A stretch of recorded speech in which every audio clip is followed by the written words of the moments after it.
This is live from New Delhi. You're watching DT India Live, India's voice to the world. I'm Sakal Bhatt, and coming up in the next 30 minutes. Ukrainian President Volodymyr Zelenskiy vows to make things right with US President Donald Trump and negotiate peace. Canada lodges complaint with World Trade Organization against United States over President Trump's unjustified tariff hike.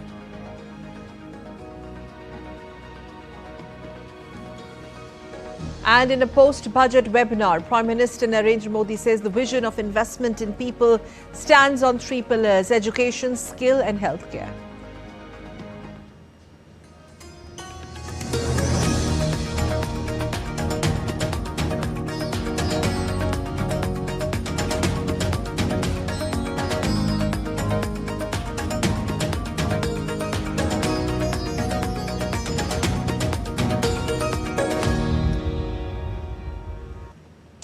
US President Donald Trump delivered a triumphant address to Congress on Tuesday, highlighting his string of bold policy moves that have reshaped America's foreign relations, triggered trade disputes with key allies, and also significantly reduced the federal workforce, all within his first 6 weeks in office. At around 1 hour and 40 minutes, it was the longest ever such address. America is back. With these words, US President Donald Trump began his first address to a joint session of Congress after taking office. He didn't stop there. He vowed to plant the American flag on Mars. We are going to conquer the vast frontiers of science, and we're going to lead humanity into space and plant the American flag on the planet Mars and even far beyond. Much like his 2024 campaign, Trump used Tuesday's speech to talk about securing the US-Mexico border and the executive orders he issued, including deploying military members to the area. I declared a national emergency on our southern border, and I deployed the US military and border patrol to repel the invasion of our country. And what a job they've done.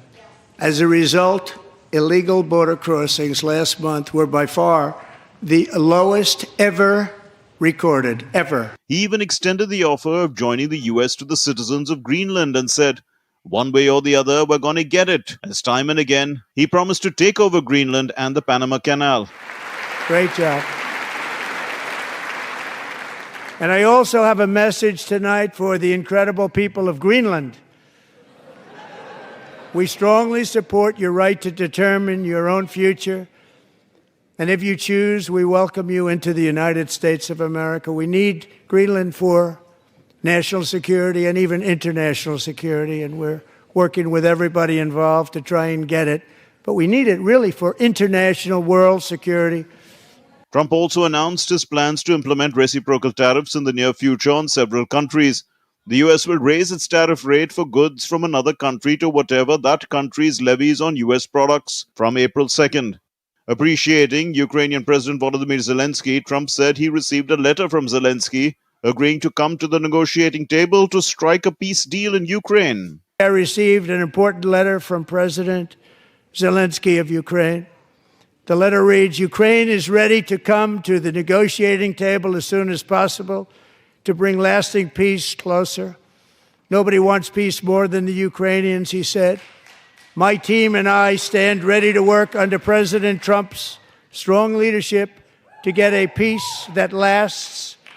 We do really value how much America has done to help Ukraine maintain its sovereignty and independence. Regarding the agreement on minerals and security, Ukraine is ready to sign it at any time that is convenient for you. In all, US President Donald Trump's address to Congress was a characteristic blend of triumphalism, policy pronouncements, and cultural warfare. Bureau Report, DD India. Meanwhile, Denmark's foreign minister has reacted to President Trump's overtures on Greenland, stressing that it was a positive development that the US president acknowledged the island's right to self-determination. Rasmussen said Denmark and Greenland had common interest with US with regards to security in the Arctic region. While Denmark defense minister has dismissed US President Trump's vow to take over Greenland one way or the other in a speech to the Congress. First of all, I would like to draw the attention to the fact that he said we respect the Greenlandics' right to self-determination, and that, I think, was the most important part of that speech. And I am very optimistic about what will be a Greenlandic decision about this. They want to loosen their ties to Denmark. We are working on that to have a more equal relationship. Greenland's Prime Minister on Wednesday hit back at President Trump's pledge to take the Arctic territory one way or the other, insisting that islanders did not see their future with US or even Denmark. Mate Egede rejected Trump's expansionist ambitions to annex the sparsely populated but mineral-rich and strategically placed island in a partisan address to the US Congress in Washington.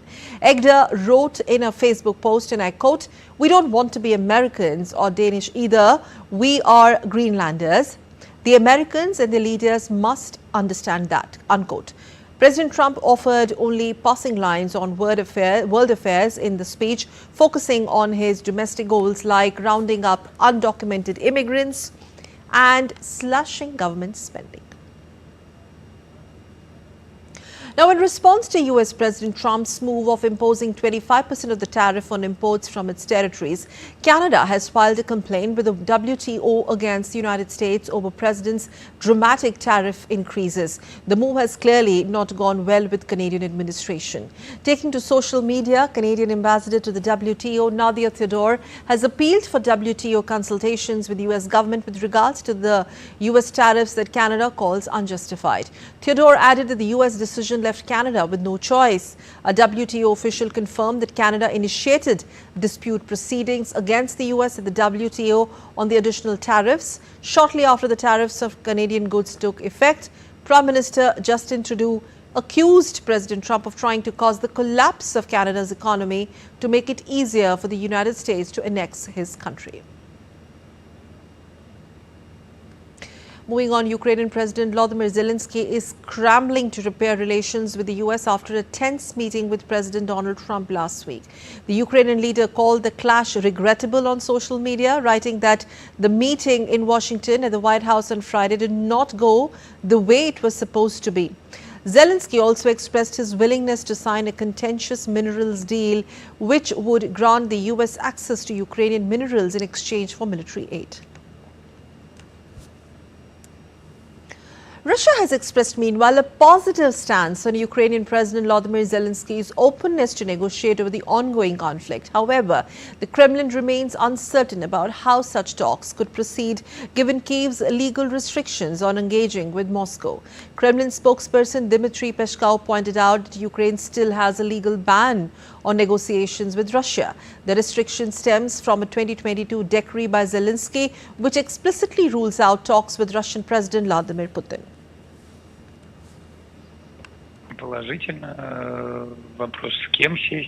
It is positive. The question is who to negotiate with. As of now, the Ukrainian president is still legally prohibited from negotiating with the Russian side.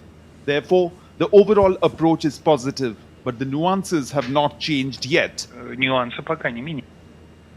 Belarus President Alexander Lukashenko has offered to host peace talks between Russia and Ukraine, suggesting that US officials could also be involved. His remarks came in an interview on Wednesday. Lukashenko emphasized the need for negotiations, proposing Belarus as a neutral venue.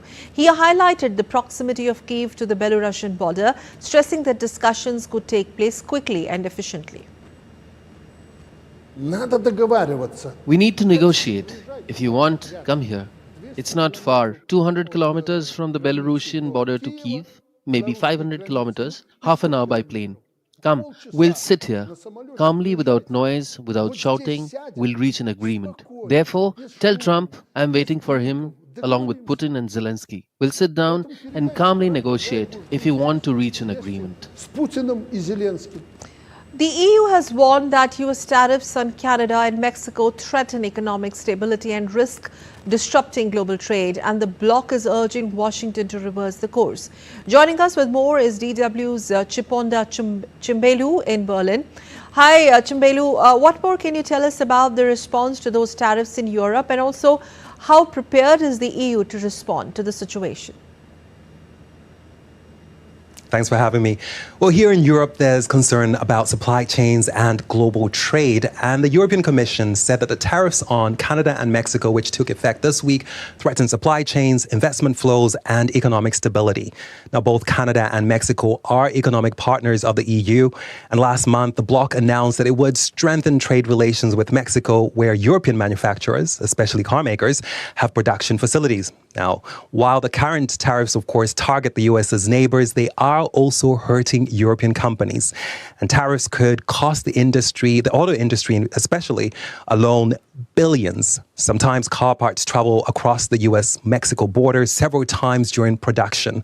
But of course, there's also something else that Brussels is looking with concern to, and that is Trump's 25% tariffs on steel and aluminum exports to the United States. Now, those are scheduled to take effect on March 12, and they will affect European exporters. Brussels is, of course, planning a response. Having said that, what about Europe's economy and how resilient can we expect it to be?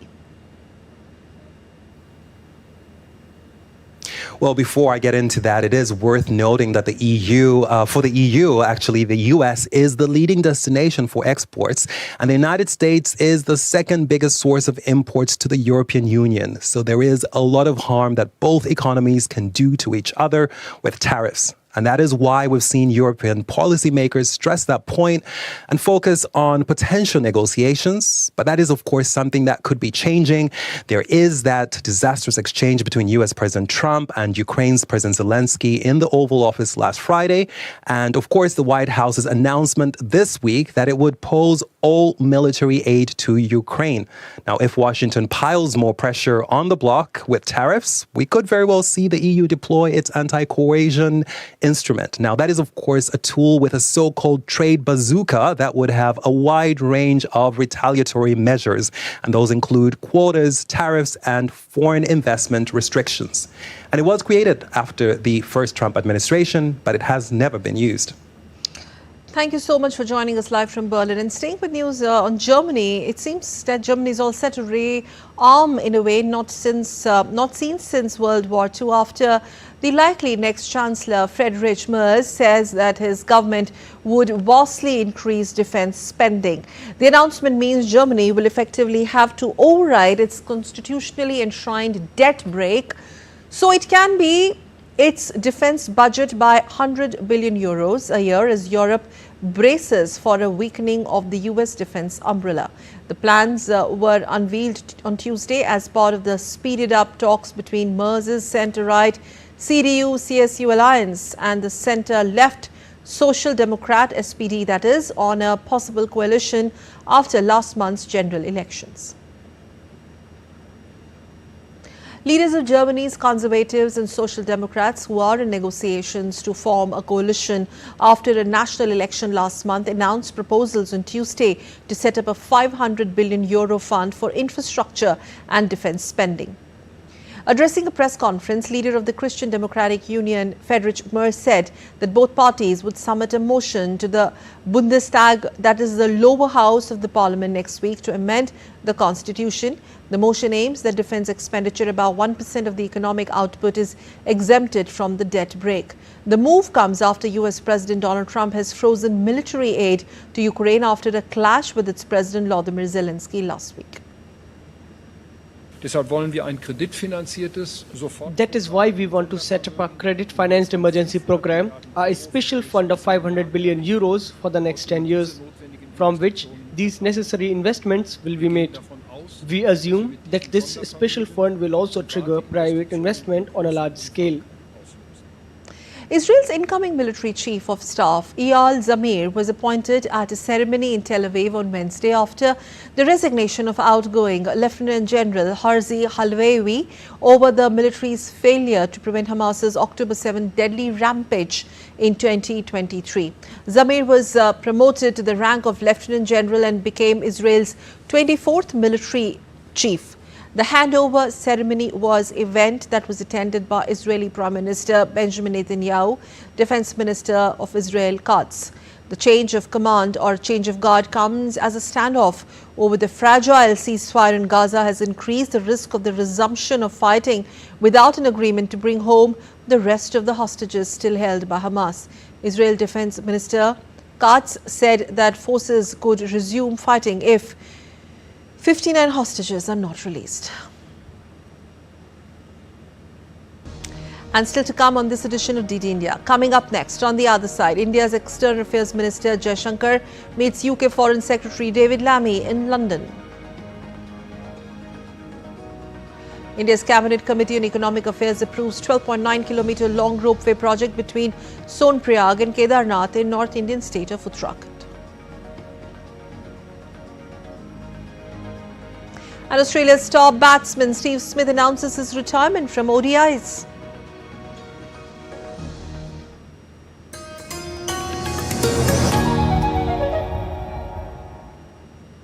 This week on Defense Dynamics, the geopolitics in Europe is undergoing a major shift after the Trump-Zelensky clash. How will this affect the continent's security and alliances? As Europe rethinks its defense posture, India-EU relations take a center stage. What does this growing partnership mean for global security? Meanwhile, the Indian Air Force faces a critical fighter jet shortage. The Indian Air Force chief warns of a serious gap in Scotland. How can India build up this deficiency? And in a bold move, Bharat Forge claims that it can handle India's artillery needs. Is the private sector ready to replace foreign imports like that the K9 Vajra? Tune in this Wednesday at 8 p.m. IST only on DD India.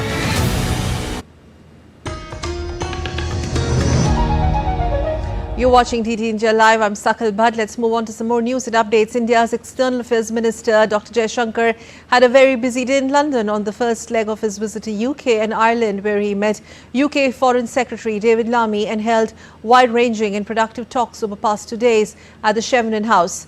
The two leaders discussed the entire gamut of bilateral ties, especially focus on strategic coordination, political cooperation, trade deal negotiation, education, technology, mobility and people-to-people exchanges. They agreed to formulate the next steps to further strengthen and structure them. They exchanged views on regional and global issues including Ukraine conflict, West Asia, Bangladesh and the Commonwealth. Dr. Jaishankar in his social media post X said, and I quote, "In an uncertain and volatile world, India-UK ties contribute to stability and prosperity." Unquote. He also took a tour of the Chevening House along with UK Foreign Secretary David Lammy. Minister Jaishankar met Chevening scholars from India. The Indian minister termed the group as a vivid expression of two countries' talent and people-to-people exchanges, saying that they surely are great advocates of India-UK ties. India's Prime Minister Narendra Modi addressed the post-budget webinar on employment via video conferencing on Wednesday. Addressing the gathering, Prime Minister highlighted since 2014, the government has provided skill training to over 3 crore youth.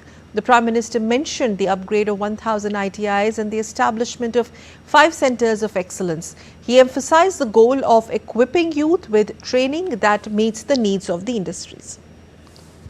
जन भागीदारी का ये model बहुत rare होता है और मुझे खुशी है कि लगातार प्रतिवर्ष इस एक मंथन के कार्यक्रम को बल भी मिल रहा है, उत्साह से लोग भी जुड़ रहे हैं और हर एक को लगता है कि बजट के पूर्व जितनी बातें हम करते हैं उससे ज्यादा महत्वपूर्ण बातें बजट के बाद इंप्लीमेंटेशन में उपयोगी होती है. India's Cabinet Committee on Economic Affairs or CCEA has approved development of 12.9-kilometre long ropeway project from Sonprayag to Kedarnath in the North Indian state of Uttarakhand. The ropeway project will be boon to the pilgrims visiting Kedarnath as it would reduce travel time in one direction from about 8 to 9 hours to about 36 minutes. The CCEA also approved development of 12.4-kilometre long ropeway project from Govindgarh to Hemkund Sahib Ji in Uttarakhand as well. चार धाम में बहुत ही महत्वपूर्ण धाम है केदारनाथ धाम. यहाँ एक 12.9 kilometre का ropeway बनाने का आज फैसला लिया गया है.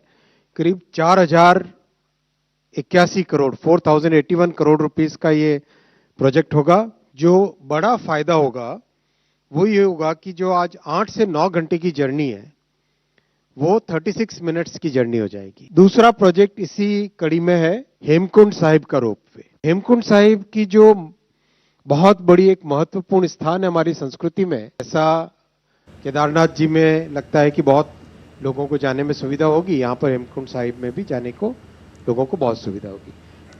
A high-level Dutch delegation, including companies, technical universities and government officials, are participating in the Semiconductor summit in Gujarat to explore strategic partnerships. NXP, a significant Dutch company, is also expanding its investment in India, employing around 4,000 people. The Netherlands is also supporting talent development through initiatives like a virtual semiconductor school. DD India's Meghna exclusively spoke to the ambassador of Netherlands to India, Marisa Gerard, for more.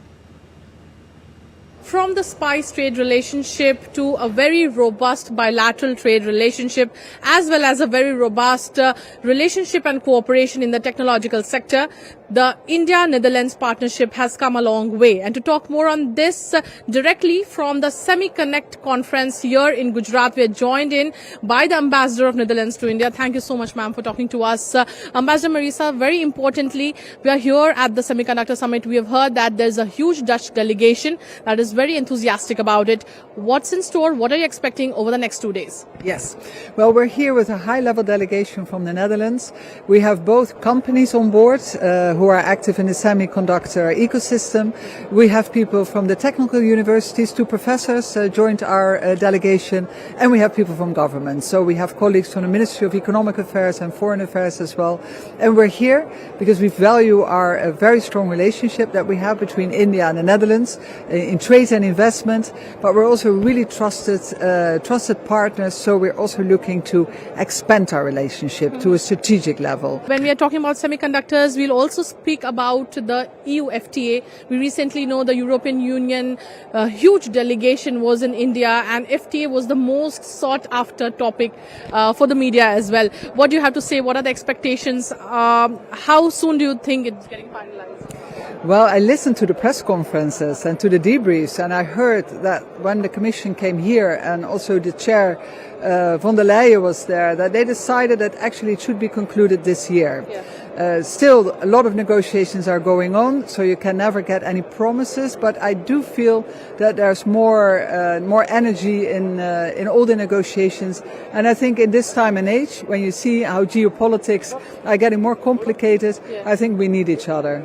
I'm confident that I think we will get this FTA. Absolutely. Thank you so much for speaking to us, Ambassador. It was great speaking to you, and especially getting insights on what Netherlands has to offer in terms of the semiconductor industry, in the semiconductor sector, where India is steadfasting, and especially skilling, employment, and much more is happening in the sector. With my camera person Lakshman Rajput, this is Meghna Dev for DD India from Gandhinagar, Gujarat. India's President Draupadi Murmu inaugurated the Vividhita Ka Amrit Mahotsav at Rashtrapati Bhavan in New Delhi on Wednesday. Vividhita Ka Amrit Mahotsav is an annual cultural festival that celebrates India's diverse heritage by showcasing the unique traditions of different regions of the country. The second edition of Vividhita Ka Amrit Mahotsav highlights South India and featured Karnataka, Kerala, down South Indian states of Tamil Nadu, Telangana and Andhra Pradesh, along with Lakshadweep and Puducherry. Festival aims to make Rashtrapati Bhavan a hub of cultural exchange, bringing India's vibrant heritage closer to its citizens. Shifting focus to some cricket news, where South Africa have got off to a solid start while chasing mammoth 363 for win against New Zealand in Lahore on Wednesday. Temba Bavuma and Rassie van der Dussen have added over 50 runs for the second wicket after Ryan Rickleton was dismissed cheaply. Earlier, Kane Williamson and Rachin Ravindra slammed centuries to take Kiwis to a commanding position. Williamson was dismissed on 102 by Vian Mulder, while Kagiso Rabada got rid of Rachin Ravindra for 108. Well, for the Proteas, Lungi Nigiri was pick of the bowlers with 3 scalps, while Rabada bagged 2 wickets. Both teams are eyeing a place in the Sunday's final against India in Dubai. Well, Australia's star batter Steve Smith has announced his retirement from ODIs on Wednesday. The middle order batter final appearance in ODIs came in the Champions Trophy semis against India in Dubai, in which he top scored for Australia with 73 in a losing cause.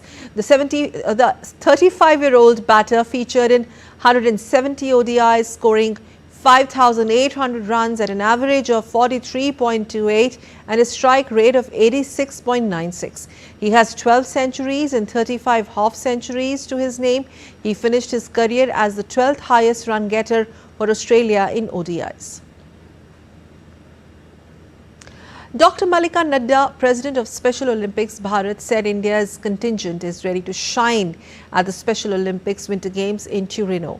In an exclusive chat with DD India's Narayan Singh, she thanked the Indian government for increasing prize money for Special Olympics medal winners. A big moment for the Special Olympic Bharat and the special athletes.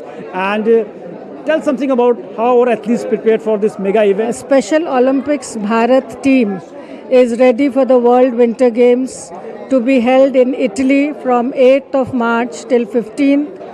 The preparation camps have been going on for the past 2 years, where our athletes have been preparing for events like snowshoeing, alpine skiing, snowboarding, speed skating, and also floorball and floor hockey events, which are being organized there for the World Winter events. I hope and pray that our athletes do well. It's a contingent of 49 which is traveling for these events, and as earlier games, our athletes will bring laurels for our country. And the government of India has also increased the prize money for the medal winners. So how you look this initiative in the context of the inclusion in sports in India? We are grateful and thankful to Government of India, Ministry of Youth Affairs and Sports for enhancing the cash award money of our special athletes from 5 lakhs to 20 lakhs for gold medals, 14 lakhs for silver medal and 8 lakhs for bronze medal, which will be a great motivation not only for the athletes but also for the parents, and it will be a big awareness program for the society where these children were kept away from activities, and we hope that they join sports, and as we say, changing life of the special athletes through the power of sports. We want to bring change in their life through Special Olympics Bharat. Things are happening in the sports. India is doing extremely well, and now our athletes are also ready to shine at the Winter Olympics, Special Olympics in Turin, hoping that definitely the way they performed in the past edition, that momentum will be continued here. With camera person Shiv, Narayan Singh, DD India, Delhi. Wishing Special Olympics Indian contingent all the very best. And on that note, it's time to wrap up this edition of DD India Live. But you can let us know what you feel and your thoughts on the news of the day. All you have to do is to log on to our mobile app. The app is available on both Android and iOS platforms. The QR codes are right on your screen. You can download them now and reach us directly. And we will be back with more news as it breaks here on DD India. I'm Sakal Bhattan from all of us here in Delhi. Thanks for watching DD India Live.